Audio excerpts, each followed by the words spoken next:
आज आपके सामने निरंकारी राजपिता जी के विचारों का अंश रखना चाहती है,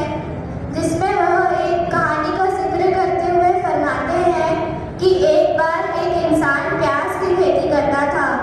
उसने अपने गांव में इतना प्याज बेचा कि उसको किसी ने कहा कि क्यों ना तुम कहीं दूर जाकर प्याज बेचो, वहाँ पे तुम्हें क्या पता शायद ज़्यादा मूल्य मिले, क्योंकि यहाँ पे तो और भी कई सारे लोग हैं जो खेती करते हैं, वहाँ पे तुम्हें ज़्यादा प्रॉफिट होगा। तो सत्संग जी उसको बात लगी ठीक, वो जाता है और उसकी किस्मत ऐसी कि वो वहाँ पे जाता है और वहाँ पे ना किसी ने प्याज देखा था ना खाया था। उसको उस राज्य के द्वार पे ही रोका जाता है और उससे पूछा जाता है कि क्या लाए हो। वो कहता है कि मैं प्याज लाया हूँ, मैं प्याज की खेती करता हूँ और यहाँ पे प्याज बेचने आया हूँ, अगर आपकी आज्ञा हो तो मैं अंदर आ सकता हूँ। तो सत्संग जी वो प्याज उस राजा को काट के खिलाया जाता है और फिर वो जो राजा था उसको प्याज इतना पसंद आ जाता है कि वो कहता है वाह क्या चीज़ है, ये जितने भी प्याज लाया है वो सारे के सारे ले लो और ये जो लाया है उसको मेरे सामने लेके आओ। सत्संग जी वो इंसान प्याज लेकर राजा के दरबार में जाता है और राजा उससे कहता है कि क्या चीज़ लाए हो,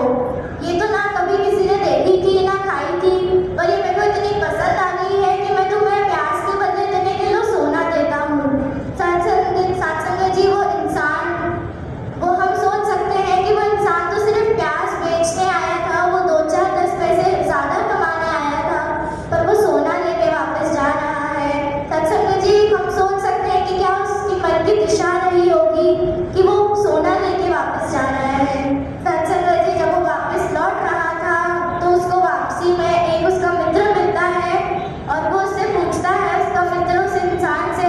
कि तुम तो प्याज बेचने गए थे, तुम सोना लेके वापस आ रहे हो, ऐसे कैसे? तो वो कहता है कि ऐसा ऐसा हुआ, वहाँ पे ना किसी ने खाया था प्याज ना देखा था,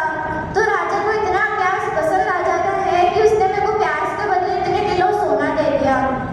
सत्संग जी वो मित्र अपने मन में सोचता है कि अगर उधर किसी ने प्याज नहीं खाया तो लहसुन भी नहीं खाया होगा, और लहसुन तो ज़्यादा मूल्य करता है प्याज से। सत्संग जी वो भी जाता है उस राज्य में और उसकी भी किस्मत ऐसी कि वहाँ पे किसी ने लहसुन भी नहीं खाया था।